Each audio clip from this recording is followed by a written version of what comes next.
Hello, everybody. Welcome to the Made in Indiana podcast. Our goal with this podcast is to sit down with local business leaders and talk through their stories and hear how they have helped shape Central Indiana into what it is today, the place that we work in and get to call home. We want to thank everybody for tuning in, and we hope you enjoy today's episode. So what's on tap today, Jonah?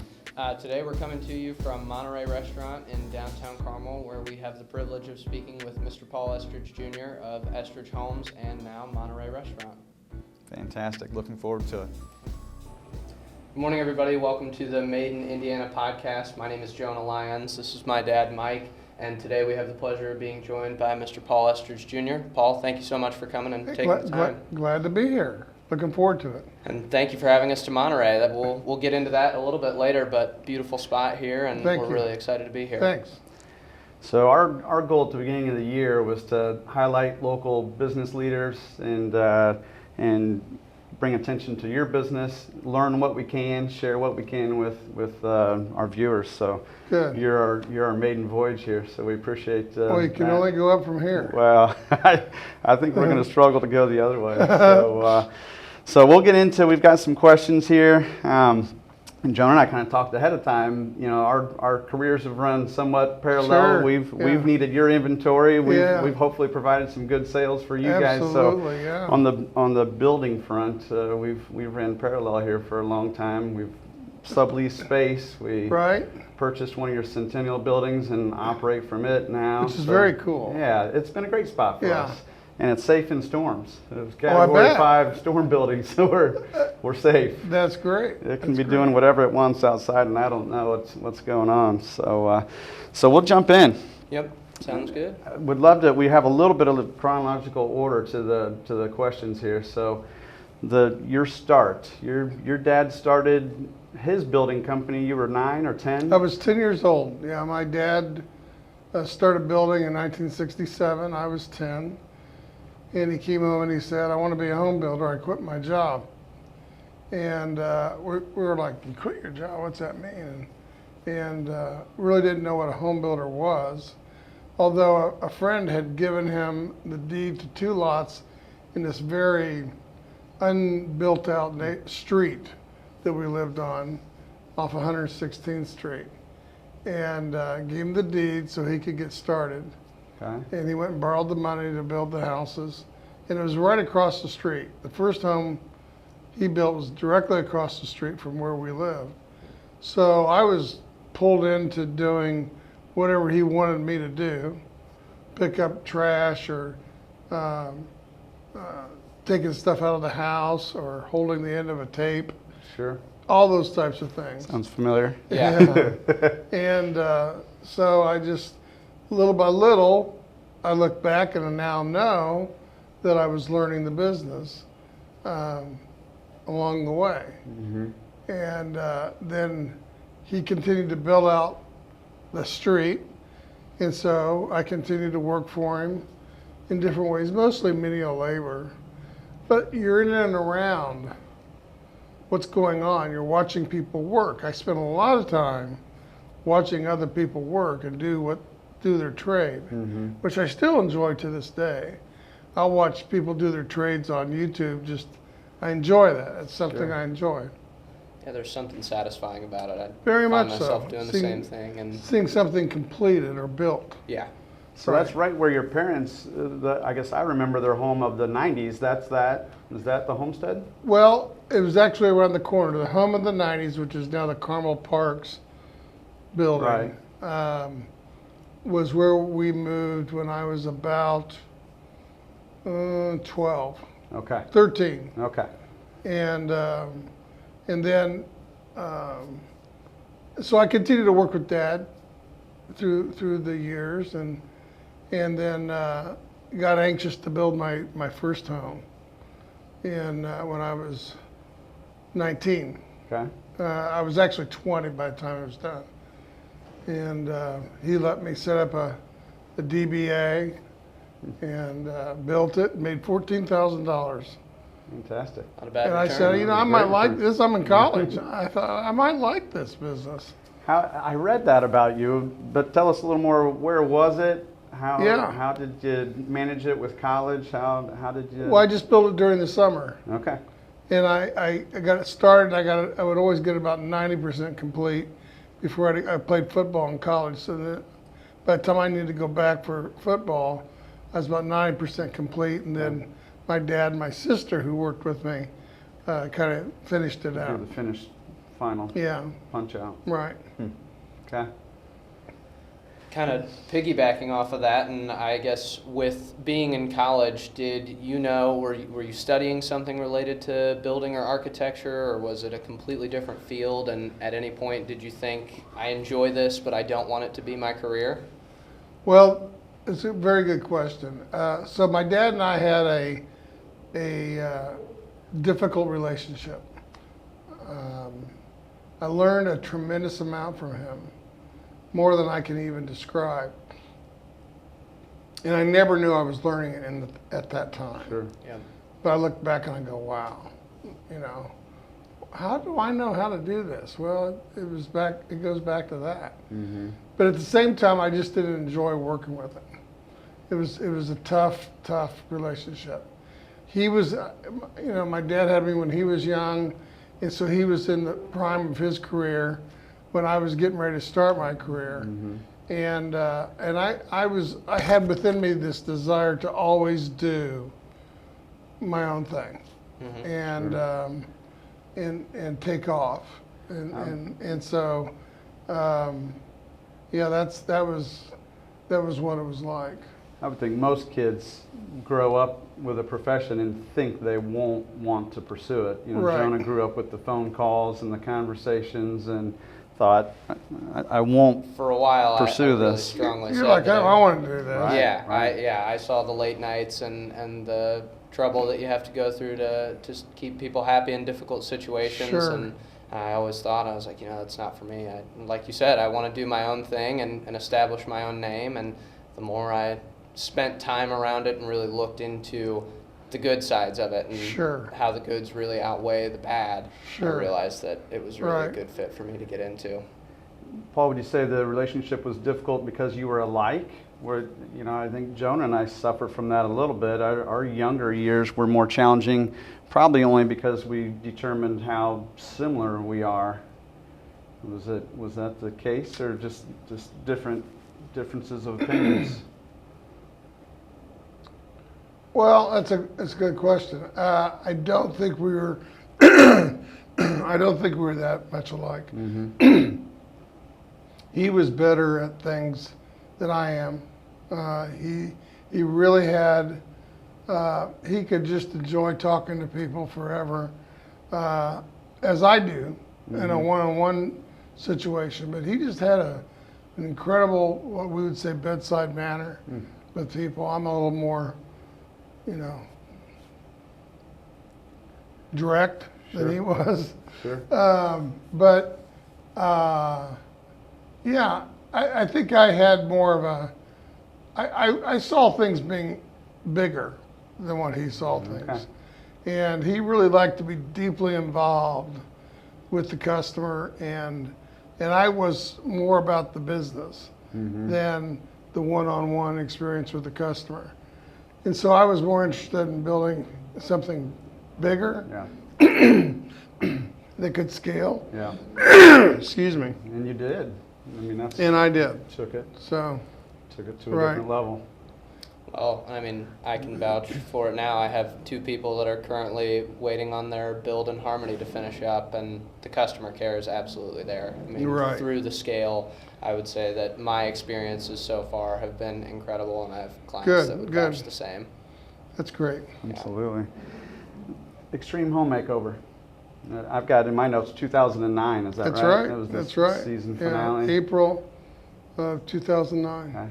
How long did that take to come together? How long did you know about 60 it before? days. Before It's the building started? it's- You knew. Oh, yeah, You it knew was- about 60 days ahead. 60 to 70 days we agreed to do it. Mm-hmm. So what transpired in such a short period of time is, I look back and it's incredible. I've never done anything like it. Never will again, I'm sure. And but I learned so much from the project. We agreed to how the build was going to go. That was some heavy negotiations because we knew the show, but there was a lot of things we didn't like about the show, in that, it typically was this grand home in the middle of an impoverished area, and we felt, that creates too much of a dichotomy of and not a good situation for maybe the people that are going to live there. Sure. Jealousy and those kinds of things. So the first thing we said was the home had to be of our design, not theirs. Secondly, we had to have the ability to do the entire neighborhood. And so from that, we ended up doing the entire street of Oxford. We refurbished the roofs and painting and landscaping all up and down the street. We redid a church, painting and roof, and we planted 1,200 trees throughout the entire area, and then built a wireless canopy that people could connect to, and then we gave 106 computers out into the neighborhood. So we wanted to really make an impact on the neighborhood. That's the difference from my dad and myself. I was more about building whole neighborhood experiences. He was more interested in a phenomenal home. That one house. That one house. And so I had the experience of that, and then went on to building entire neighborhoods. So I think in neighborhoods, not so much just individual houses, how it's going to fit in, how people are going to interconnect with each other. But it was about 60, 70 days before the build, and we built the two homes and did all that I just described in 105 hours. That's the 105 hours. Yeah. It was mind-boggling. There's barely drying time, and I mean, you just we had to use fast impossible. drying, setting, everything. Yeah. And the products can do it. I've been back to the house and the owner multiple times over the years, and it looks great, and they're so grateful. I've not seen it in a long time. Yeah. I would like to go see it It's again. exactly I was the there with same. my folks. There's a Sure. great photograph of you there with your dad. Yeah, right. I mean, just a neat time. It Had to be was. incredible for the employees. It was, I teammates. think. I think it was. I mean, we literally worked around the clock for 5 days. And I think the night time was the most interesting because they had these huge lights. I remember. And trucks and semis were coming through, and we had them all in queue across the street in another industrial park. Right. And that's where they queued up. And we radio communicated, all right, roll the drywallers, or Sure. whatever. Yeah. What was the impact locally? I mean, again, when I Yeah. started at his age, your ad campaign was Ask Anyone About Our Reputation. I think that was probably the mid-90s. Right. And a great campaign, and it's held true all these years. What did it do kind of locally and even beyond for a buzz for you guys? I mean, could you see a difference in the recognition that it brought? I know that's not why you did it. No, But did it you- did give us more of a whole Indianapolis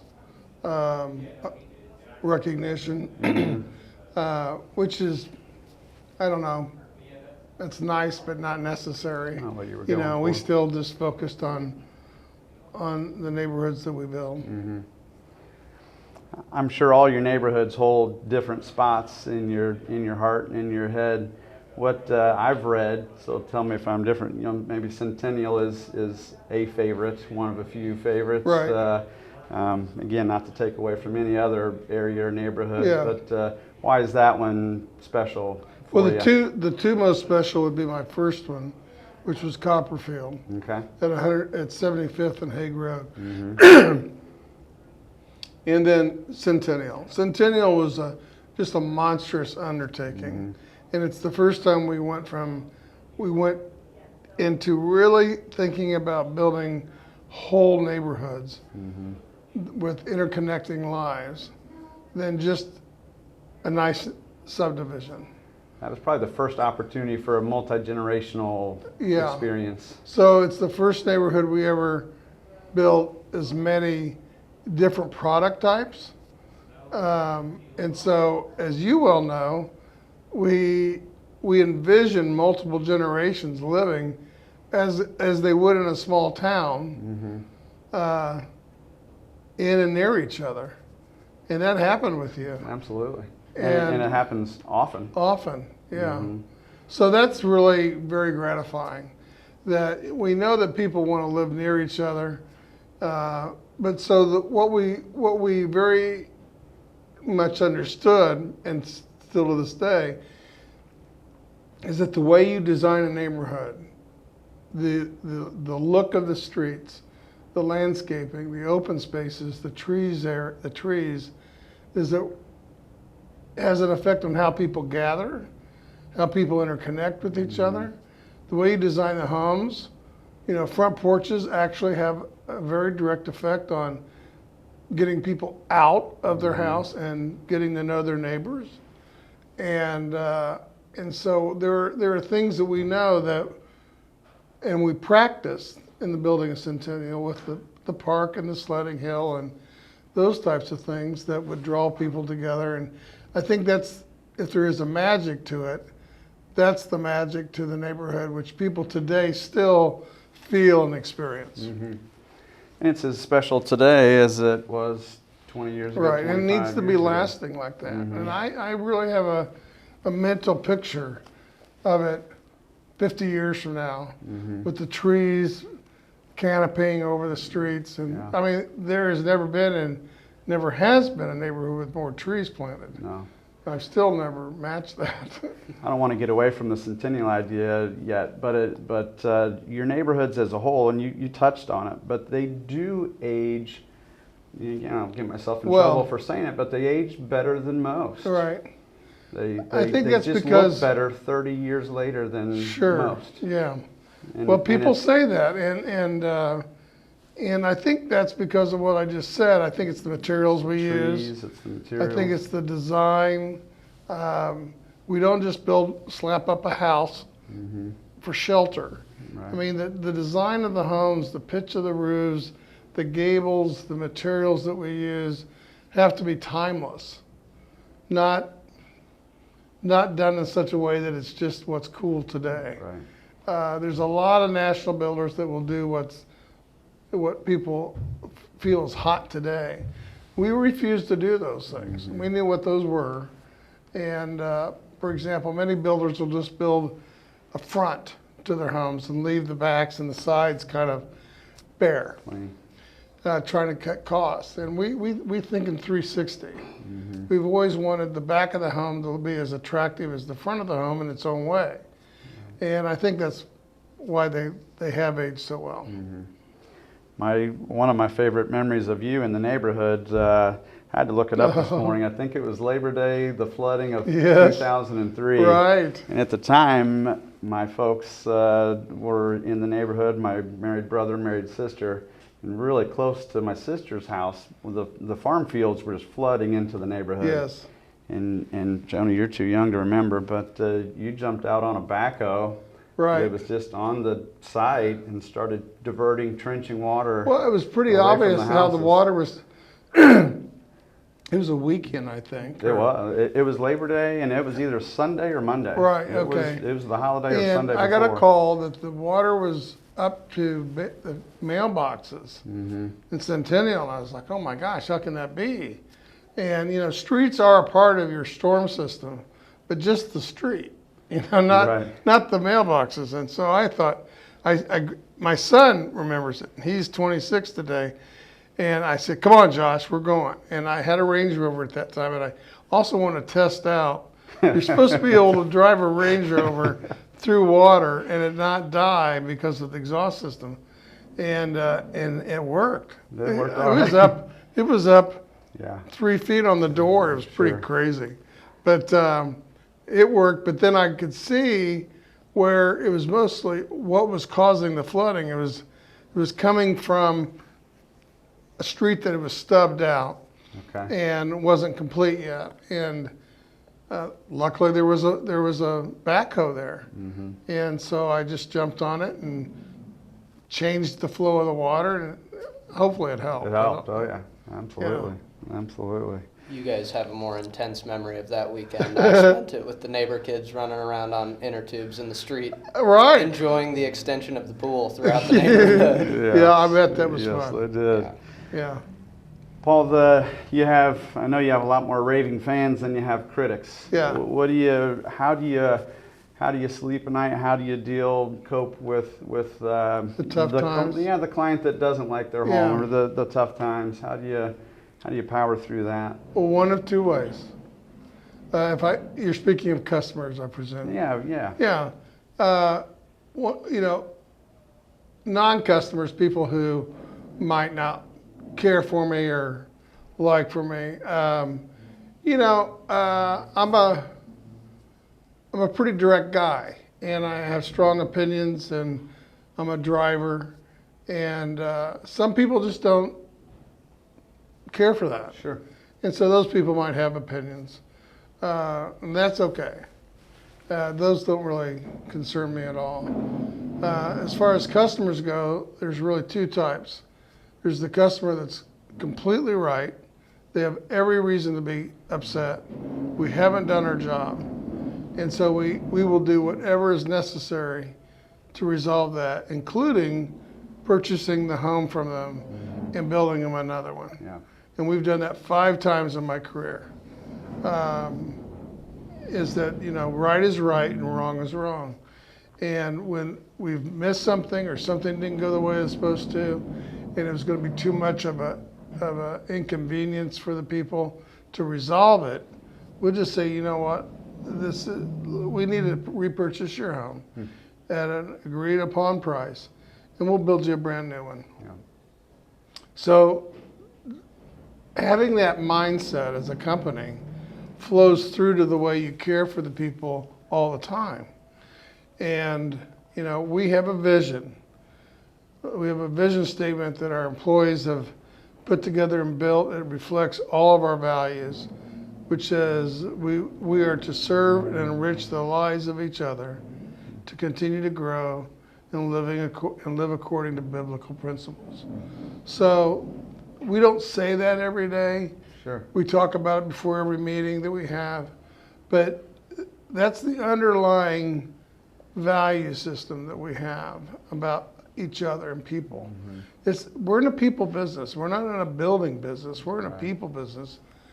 And the other situation is that some people are just really, really unreasonable. You know that. Every business knows that some customers are just completely unreasonable. And we'll just tell them that. We'll just say, look, we disagree, and we think you're not equitable in your expectations. This is absolutely a very good way of finishing, completing, or this being built. Yeah.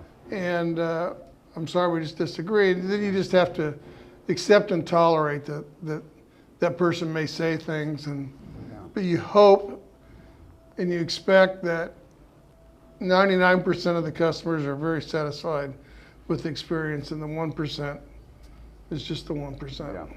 And if you're doing enough business, you just can't please No, everybody. you can't. just can't. Right. I think it was one of your builders at a walkthrough gave me a good phrase early on for a completed new construction walkthrough. He said, it's man-made materials, and the homes are built by humans. So it's not imperfect products with imperfect people. right. It's just you can't achieve perfection. It's not a perfection. Right. Yeah. Paul, your health. When did you realize something wasn't right? Right. Well, I think my health probably is a result of the last 10 or so years that have not been easy. As great as business has been, which has been phenomenal, on top of the world kind of stuff, it's also been the bottoms. Sure. And I think that's life, right? Yeah. It's not going to always be good. But right after the recession, I had to close the business. The banking situation changed, and my bank had decided that they were going to not renew our note, and we were in full production. And so without commercial lines of funding for construction, a home builder's out of business. Right. And so we had to close the business. And in that, we had contracts on about $70 million of land to keep feeding the company, Right. the land that we needed to keep building homes. And I personally guaranteed all that. So I had to file for personal bankruptcy, which was hard. It was very hard. But you can get through it. And that's part of my story today. And then there was several other things over the last 10 years. My parents died. My wife's parents died. We had an incredible embezzlement within the company of several $1 million that we had to absorb and endure and get through. That was extremely hard because I thought, here's something's going to knock us out again. But we got through it. And so all that kind of builds up, and I'm drinking a lot and eating a lot, stressing a lot, not exercising, and I wasn't feeling great. In 2018, I just didn't feel good. Who does when they're doing those things? And I wanted to have my heart checked more seriously, more in depth way. And so we had an angiogram, and they came back and they said, you got 4 virtually completely blocked arteries. We're going to need to do open heart surgery. So I said, okay, thank God we found it, and this is why I did this, and I'm going to avoid a heart attack, you know. So we went in and we had that done, and it went well, but a few months later, I wasn't breathing great. And so we thought that it was a heart-related issue, but it wasn't. It was a lung issue. And there's a term called interstitial, which is just kind of stuff you got in your lungs. And they thought it was just an interstitial thing that they'd follow. But a year later, I was diagnosed with an incurable disease called idiopathic pulmonary fibrosis. They're washing the windows right now, which is interesting. Letting all kinds of great time, good light in. you know. I thought they were just clean. wash the windows in the middle of our... I thought they were clean when we sat down. They're extra clean. Right. So I got that diagnosis, and you're like, okay, I'm going to die. This is my script. This is the way it's going to be. And there was one outlying way to get through it. They said some people go down really fast, some people go down the stair steps, and some people have it, but they live 10 years without a problem. And so I was pretty convinced I'm going to be one of those 10-year guys. I wasn't. I was one of the quick ones. And but there was one way to survive it, and that was if I could qualify for a lung transplant. And I was very hopeful, but it was very doubtful because I'd had the heart problem, and they don't like giving a lung to somebody they don't think is going to get through it. And you did have the open heart surgery. I had already had that. You'd already had that a year or two before, and so they said I could have it. So I got it. Thank God I got it, and that was in November of 20. And but it was a rough go. I was in ICU for 2.5 months, and what made it exceptionally difficult is I was in there alone. No family, no friends, no anyone. And so it was all mental. It was a total mental contest. The issue of reaching points in time when you just can't breathe, you're going to die from not breathing. And they get you on a ventilator, and then somehow you realize later, I must have made that through. But it was tough.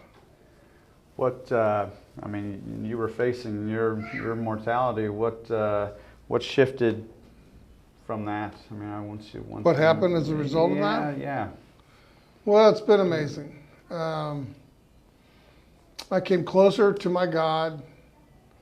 I prayed so intensely, not for cure, because look, none of us are getting out of this place alive. Right. And maybe this is the way I'm going to go, but if it's His will to give me more time, and I now say today I'm living in overtime. Mm-hmm. I just hope it doesn't end in sudden death, you know. But I do feel like this is overtime, and I'm much more focused on how I want to finish my life and the way I touch and experience people. Mm-hmm. When you're driving all the time, it's hard to be present. It sometimes. It is. You're just moving so fast. Right.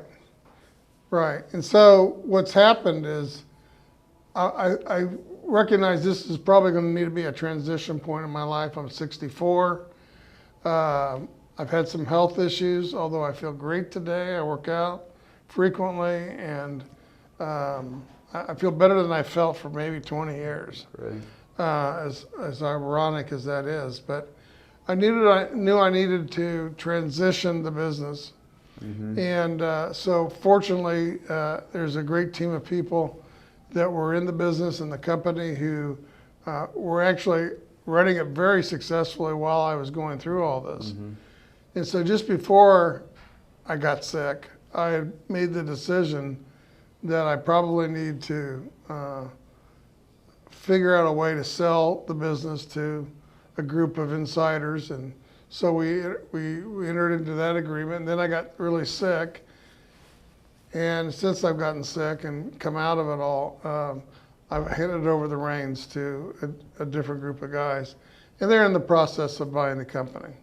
Had you thought about succession much before? I had not. I had not thought about succession. I would have been about 60 mm-hmm. when I started thinking about it. And I didn't know what it would be like, mm-hmm. but God put certain answers in front of me, and those are the ones I pursued. Yeah. I wanted to ask, because now we've got a really good picture of personally and business-wise mm-hmm. what your career has looked like. Starting so young and getting into it so early, what has kept you driven? And Mike kind of touched on it. Your drive sometimes is troublesome, but what has kept you driven through down years and busy times, and now breaking into the restaurant industry? What keeps you moving? What makes you tick? Well, people ask me that question, and ultimately, we have kids behind us in the restaurant. That's fun too. It's a family environment. That's right. But what keeps me going is, I think ultimately my purpose. Okay, Viktor Frankl, in his book *A Man's Search for Meaning*, studied and evaluated the lives of the people that were in the concentration camps mm-hmm. in World War II, and tried to understand why did certain people experiencing the same horrors in the concentration camps live while other people died. And what he concluded is that those people who live are people who have this sense that they have yet to fulfill their purpose in life, and that they had yet to identify their purpose, and they wanted to they were willing to endure all situations in order to pursue their purpose. And so I think ultimately it's that sense of purpose that I feel that has pulled me through, dragged me through the most difficult times, is in pursuit of that. I think if I didn't have a purpose and I was just bobbing around in the water aimlessly, I would not have gotten through it. Yeah. The toughest of times. Even the toughest of business times. Mm-hmm. Even just the toughest of life normal stuff, you know? You got to have there's something out there that I really feel, or I know what it is that's out there, and I'm continuing to go for it. So I think that's it. I like that a lot. It's the chase. It's the chase. And that's something that I'm starting to It's figure the out. pursuit. Yeah. Matthew McConaughey has a great quote about it, and he says, there's somebody that I'm always chasing, and that person is me in 10 years, because I know I can never get there, but I can always get better. That's a good one. That's very good. I Yeah. like that. I mean, it sounds very similar. It's I think just, he also said, every day when I get up, I have to have someone above me, something I'm going after, and to be present, or something Yeah. along those Yeah. lines. Yeah. Yeah. No, I like that, and it Yeah. just reminded me in saying that you're chasing it, you're going after Right. it, making sure that you don't give up until you feel as though you've completed it. The other thing I want to say is a huge sense of responsibility. I mean, there's a lot of people that I feel responsible for, all the employees and the customers and my family. And so when you start to understand that, you have a pretty high endurance level. A lot of people need you. A lot of people rely on you. Yeah. Yeah, I mean, it makes sense. Yeah. It hardens you, and not in a bad way, but it makes you resilient. Absolutely. Yeah, you have to be. Kind of going off of that, building a company of the size that you have and having all these people that you're responsible for has allowed you to expand into new things and to give back as well. I mean, obviously being in the home building business, you're giving to the community and quite literally building communities. Tell us a little bit about the Estridge Family Foundation. Sure. So after a very large business successful endeavor in 2007, we decided as a family that we would put $9 million into a foundation, let it continue to grow, and that we would give out of that foundation. And that's all very public, and that's been out there. But so through even the toughest of times, even through the downturn of the recession, we've been able to give millions of dollars out into the community. Fantastic. And our guiding principle is to build community. You know, we're builders. So anything that builds community makes for a stronger community, and we were willing to give to. When your health was in question, and obviously you've beat it, but what was the legacy? What was the piece that had to survive you with your wife, with the kids, with the grandkids? When you're in the hospital facing your mortality, what had to survive? Not your will to survive, and you beat it, but I mean, what did you need to have survive you if you didn't? So, And what was It's important an interesting legacy-wise question. that you wanted your kids and grandkids and Judy to carry on? okay, so this is going to be a little juxtaposed Okay. to that. I'm not a big legacy guy. Okay. I'm really not. I think that people who are driven to leave a legacy are about themselves, Okay. mostly, okay? They're about me, Mm-hmm. leaving something of me in the world. Mm-hmm. And I just don't think that's God's intentions for us. Mm-hmm. I don't think God wants us focused on me. Sure. I think he wants us focused on him. And so if we're focused on him, what would be left would be whatever people would know of me. Mm-hmm. What would be left is whatever I might have done. Your influence. Maybe my influence, Yeah. whatever that Yeah. is. But The impact. But here's the most intense takeaway I had in the hospital when I would survive these moments or these times when I thought I was dying, and I would be reventilated and I'd come out of it, and I would have this absolute clear understanding that nothing matters. And I know that's upsetting to some people when I say that, but nothing matters. And what I want to say is this, is our lives really don't matter. Okay? We'd like to think that they do. But within a period of time, everything that we've done will collapse. Yeah. Every person that we know will have died. And anything that we have done will not be remembered. And so, what matters? You know, to me, the only thing that matters is purpose, love, and moments. Those are the only things that sink into my soul and that we carry with us beyond this life. And I think honoring God is the only thing that matters. Doing what He has asked us to do is the only thing that might stay. This is a blink of a firefly, and It was. on a summer night, and then what we're It working is a towards total blink is- of a firefly. and what we're We working like to towards think is- what we're doing here is really meaningful. But it's the eternity. No, it's that- not. Right. And that's really hard for people to grasp that, you It know? We get so caught up. There's so many things Right. going on, and even a down day. We just got back from a conference, and I had a down day yesterday. Yeah. But I felt like my day was all over the place, and I had to get laundry done and unpacked from the trip and run some errands to Sure. get resettled. And it's just like, it doesn't matter. It doesn't matter.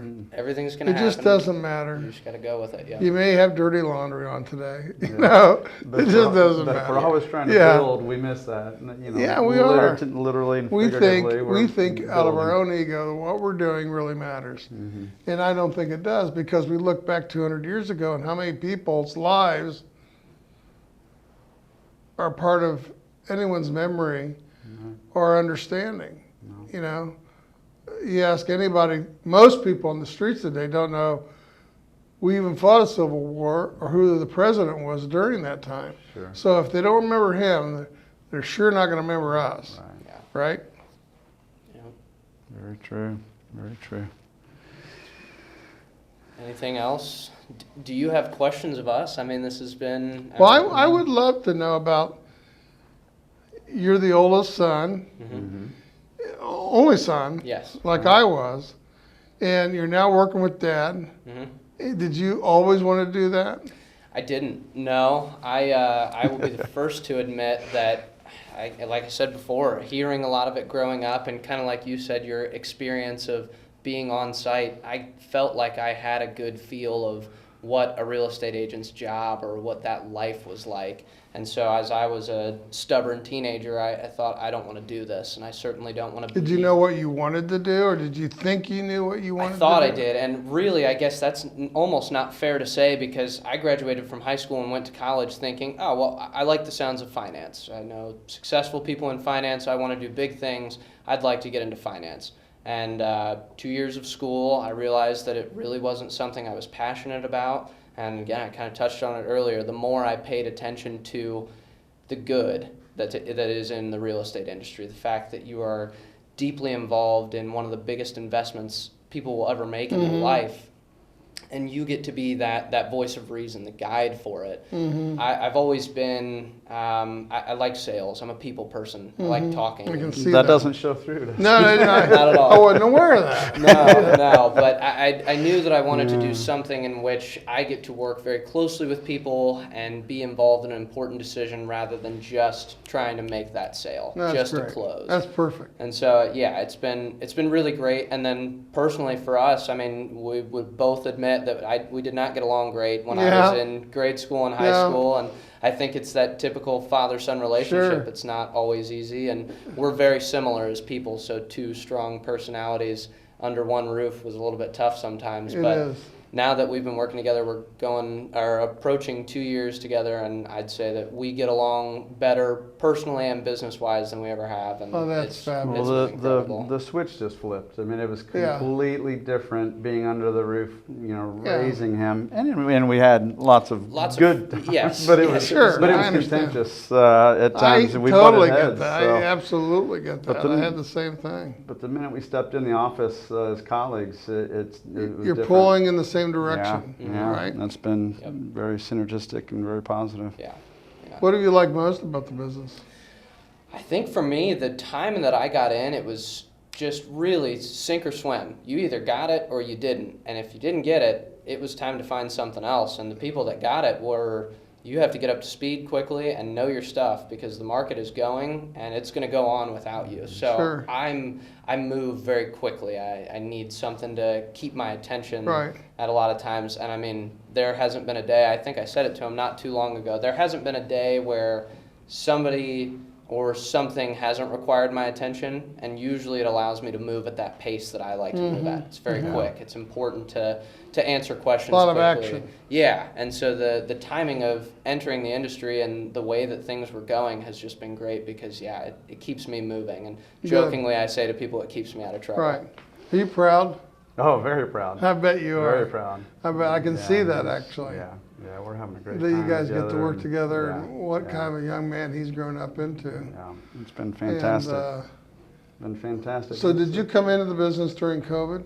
I did, yes. I did my freshman and sophomore year at IU down in Bloomington and kind of had a pull. I've always said that my pull was going to be the real world. I knew that was going to be after school where I would thrive and spread my wings. And so COVID offered a unique opportunity for me to say, okay, the world's kind of going on pause. I really don't enjoy online classes, and that was when I was starting to figure out that I wasn't super passionate about what I was studying, and so it was kind of the perfect timing of this is my chance to take the leap. I had done my licensing and knew that I kind of had that ace in my back pocket, but it was just You know, the you know, leap I of took faith. the real estate license 3 times and didn't pass once. I just couldn't get past it. There was growing up in the business, I always think of all these different ways of answering a question, and to me, it's not black and white. Right. And so, you know, it'd say like, "What do you do in this situation?" And I go, "Well, those answers are not the way I've seen it done." Not what I would do. And I've not experienced that, and I would always get it wrong. I missed by a little bit every time, but Yeah. I couldn't be a real estate broker. I couldn't be in real estate. That darn test isn't really an indicator Yeah, I of future understand. success. But, I understand. yeah. So, yeah, extremely proud. Jonah makes our 3rd generation. That's Mom really and cool. Dad Yeah, started, and that's right. I joined them in '94. They started in Yeah. '88, and he makes our 3rd generation. And so we got a good that string. Greenleaf building's working out nice for you? It is. It is. We're in the knock. We're in the.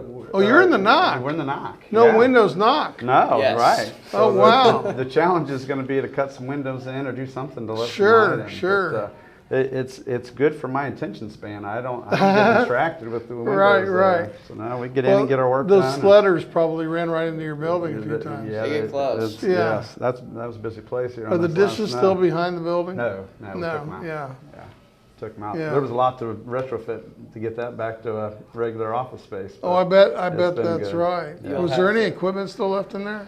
There were some Racks. racks Server of server racks racks and and stuff. that kind of, and you know those are studded into the concrete, so Wow. you know had to grind those off. And Sure. it was a lot of weeks of getting it back to a normal space. but Gosh, yeah, it's yeah. been a great space now. Good. Yeah. You'll have to come Yeah, take a good look spot. at it. Yeah. Well, it's sometime. a I'll bomb come see it. shelter. It is. You know, I mean, we built it to. There's a standard out there that that was another business, right? Right. First Mile Technologies, which was great. I had to sell it though during the recession, Yeah. and but I really enjoyed that business too. Yeah. It's been a good space. It's been a good space. Well, as we wrap up here, you were going to touch on what's next for Paul. Yeah, I mean, obviously you've grown into the restaurant. We're sitting here in Monterey, and it's an Right. incredible spot. You guys have had a great, what are we coming up to, a year now, or a little over a year that you guys have been here? Right, April 3rd was our opening. And as the home building business, I'm kind of getting on the off ramp there. Just before I decided to get out of home building and the daily operations, although I'll always be in it from an ownership standpoint, Sure. just not an operations standpoint. And I'll own less in time, which is fabulous. Good. But I'm a builder, and I like building businesses. I've built many businesses through my career of all different types, technology and horse racing and so on and so forth. But I felt like I always wanted to see if we could do a restaurant. So I partnered up with Chris Thomas, and he's been very successful working for a corporation. And I said, let's try to do our own thing. So we built this business, And I'm primarily on the concept and the design and the experience and the interior and those types of things, and Chris makes it run right. So, and we've been very successful here. We're way above business plan, and we're getting 5 stars in Google reviews and the other review formats. But we're going to open a new restaurant, Tiburon, and our theme is California coastal towns, Monterey. Okay. Tiburon is just across the bay from San Francisco. Okay. But we'll open up a same concept, but a little bit different feel and name over in Fishers. So we look forward to that. It's exciting. Had great dinners here. We've stopped in a couple of times, and I've met with friends, and Good. I'm looking forward to see what Tiburon brings. Good. You've won me over here. Good. We'll keep coming back. Look forward to it. Now, this is our first business interview. You touched on the fact that you're going to have a podcast. Right. Tell us a little bit So about that. given what you've heard me talk about, a lot of people ask me about surviving and coming through all the difficult times, and people want to know how I've done that. And it's amazing that you can endure so much. And so I'm starting a podcast that will come out in the next month or two called Survive in Advance. Okay. And it's about some of the principles that I've learned about how to survive difficult situations, as well as we're going to interview and talk to people who've also survived really difficult situations and come through it. Okay. We're excited to watch for that. Thanks. Yeah, that'll be interesting. Very Thanks. great. Appreciate it. Well, thank you for the time You're today. welcome. Can't thank You're you welcome. enough. It's been a pleasure to get to know you a little bit better, and we're excited to share. Likewise. Yeah. Thanks. Awesome. Thanks, Paul. Appreciate it. You're welcome. Thanks everyone for tuning in. We hope you enjoyed it, and we're looking forward to bringing more episodes in the near future. You can find the Made in Indiana podcast on all major streaming platforms, as well as us on Facebook at the Lyons Team Real Estate or our website, lyonsteam.com.